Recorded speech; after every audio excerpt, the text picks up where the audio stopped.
வணக்கம் friends, welcome to சமையலும் சரித்திரமும். இன்னைக்கு நம்ம வீடியோல மீல் மேக்கர் வச்சு ஒரு வறுவல் செய்ய போறோங்க. அத்தோட நம்ம ஹிஸ்டரி எக்ஸாம்ல ஹோம் ரூல் இயக்கத்தை தொடங்கினது யாருன்னு கேட்டு அன்னி பெசன்ட் அம்மையார்னு ஆன்சர் எழுதியிருப்போம். ஆனா அவங்கள பத்தி நிறைய விஷயங்களை நான் படிச்சதை இன்னைக்கு உங்களோட ஷேர் பண்ண போறேங்க. வாங்க வீடியோக்குள்ள போலாம்.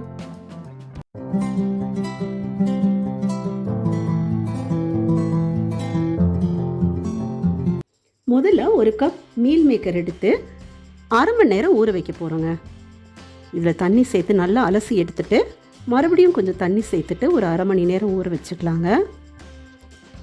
நல்லா ஊறட்டும். பாருங்கள், நல்லா சாஃப்டாக இது ஊறி இருக்குங்க. இதே பெரிய சைஸ் மீல் மேக்கராக இருந்தால் நீங்கள் ரெண்டாக கட் பண்ணி எடுத்துக்கோங்க. அப்புறம் ஒரு கடாயில் கொஞ்சம் எண்ணெய் சூடு பண்ணிவிட்டு கடுகு சேர்த்துக்கலாங்க. கடுகு நல்லா பொரிஞ்சதுக்கப்புறமா கொஞ்சம் கருவேப்பிலையும் சேர்த்துக்கலாம். இது கூட ஒரு ஸ்பூன் வரமிளகாய் தூள், கொஞ்சம் மஞ்சத்தூள், ஒரு ஸ்பூன் கரம் மசாலா, ஒரு ஸ்பூன் மல்லித்தூள் சேர்த்துக்கலாங்க. 4 பொடி மட்டும்தான் இன்றைக்கி நம்ம சேர்க்க போகிறோம். எண்ணெயிலே இதை நல்லா கலந்து விட்டுட்டு நம்ம ஊற வச்சுருக்கக்கூடிய மீல் மேக்கரை இதில் சேர்த்துக்கலாங்க. வேறு பெரிய ப்ராசஸ் எல்லாம் இந்த வறுவலுக்கு எதுவுமே தேவையில்லைங்க. அவ்வளோதான். எல்லா மீல் மேக்கரையும் சேர்த்துட்டு நல்லா கலந்து விட்டுடலாம்.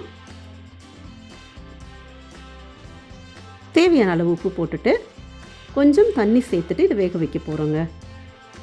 ஒரு மூடி போட்டுட்டோம்னா இது சீக்கிரமாக வேகும். நல்லா கலந்து விட்டுட்டு ஒரு மூடி போட்டுக்கலாங்க. இதில் இருக்கக்கூடிய தண்ணி வத்துற வரைக்கும் இது நல்லா வேகட்டும். ரொம்ப குறைவான நேரத்தில், காய்கறி இல்லைன்னா இது ரொம்ப ஈஸியாக வீட்டிலேயே செஞ்சிடலாம். டேஸ்டியாகவும் இருக்குங்க. தண்ணியெல்லாம் நல்லா சுண்டட்டும். ரொம்ப சாஃப்டாக ஒரு நான்வெஜ் சாப்பிட்ற ஒரு ஃபீல் கிடைக்குங்க இந்த வறுவல் நம்ம செஞ்சு சாப்பிட்ற போது. அட்டகாசமான மீல் மேக்கர் வறுவல் ரெடி ஆயிடுச்சுங்க. ரொம்ப ஈஸியான சிம்பிளான ப்ராசஸ் தான். கண்டிப்பாக நீங்களும் உங்கள் வீட்டில் செஞ்சு பாருங்கள்.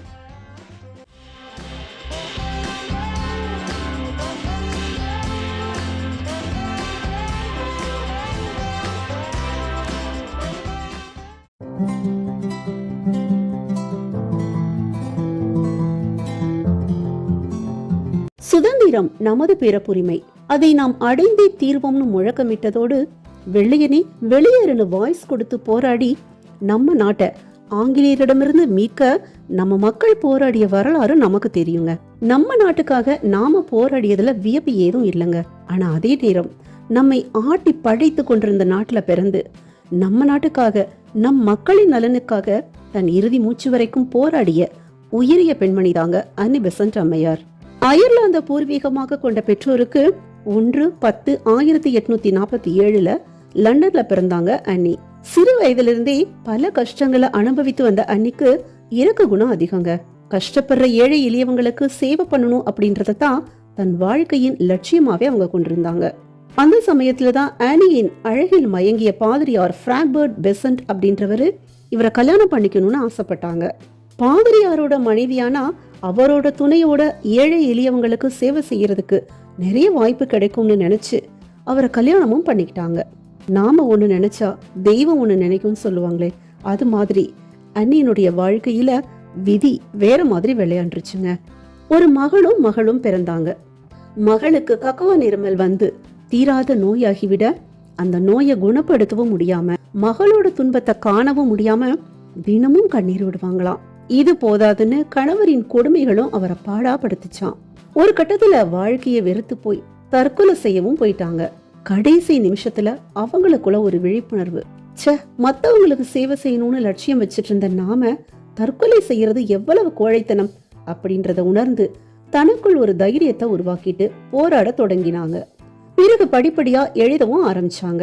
அந்த சமயத்துல மூட நம்பிக்கைகள் அதிகம் இருந்த கிறிஸ்தவ மதத்தில் தனக்கு ஏற்பட்ட அவநம்பிக்கை பற்றி ஒரு புத்தகம் எழுதினாங்க.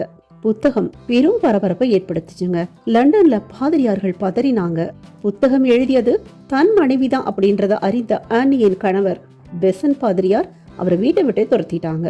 தான் 2 குழந்தைகளோட வெளியேறிய ஆனி வாழ்க்கையை நடத்தவும் குழந்தைகளை வளர்க்கவும் படாத பாடுபட்டாங்களாம். தையல் வேலை, சமையல் வேலை, மருத்துவமனை தாதின்னு கிடைச்ச வேலையெல்லாம் செய்திருக்காங்க. அப்போ அவங்களுக்கு வயசு வெறும் 26 தாங்க. ஆனா அந்த நிலையிலும் நிறைய புத்தகங்களை அவங்க எழுதினாங்களாம். மேலும் நேஷனல் ரிஃபார்மர் அப்படின்ற பத்திரிகையில உதவி ஆசிரியர் பணி கிடைச்சு அதுல பணியாற்றவும் செய்தாங்க. அந்த சமயத்துலதான் பிரம்மஞான சங்கத்தின் தலைவியான பிளாவெட்ஸ்கி அம்மையாரோட அறிமுகம் அவருக்கு கிடைச்சதுங்க. அந்த சங்கத்தில் சேர்ந்த அன்னி பின்னாளில் அதன் தலைமை பொறுப்பையும் ஏற்றாங்க. 1893 இந்தியாவுக்கு வந்த அவங்க தன் ஐரோப்பிய உடைகளை துறந்துட்டு அன்னையிலிருந்து புடவை கட்ட ஆரம்பிச்சாங்க. தன் சிறு வயது லட்சியமான பிறருக்கு உதவி செய்தல் அப்படின்றத அவங்க இந்தியாவில தாங்க நிறைவேற்றிக்கிட்டாங்க. இந்தியாவுக்கு சுயாட்சி வேணும்னு தனது ஹோம் ரூல் லீக் இயக்கத்தின் மூலமா போராடியதோடு நியூ இந்தியா பத்திரிகையில சுயாட்சியை வலியுறுத்தி நிறைய எழுதினாங்க. அதுக்காக சிறைக்கும் போனாங்க. 1898 காசி மத்திய இந்து கல்லூரி, 1904 பெண்கள் பள்ளி, அடையாறு உட்பட நாடெங்கும் தாழ்த்தப்பட்டவர்களுக்காக ஆல்காட் பள்ளிகள்னு நிறைய கல்வி நிறுவனங்களை ஏற்படுத்தினாங்க. பள்ளி குழந்தைகளுக்கு உணவும் தரணும் அப்படின்றது அவங்களுடைய பெரிய ஆசைங்க. அவங்க காலத்துல அது நிறைவேற்றப்பட முடியாவிட்டாலும் இன்றைக்கு அது நிறைவேறி இருக்குது அப்படின்றது மிகப்பெரிய சந்தோஷங்க.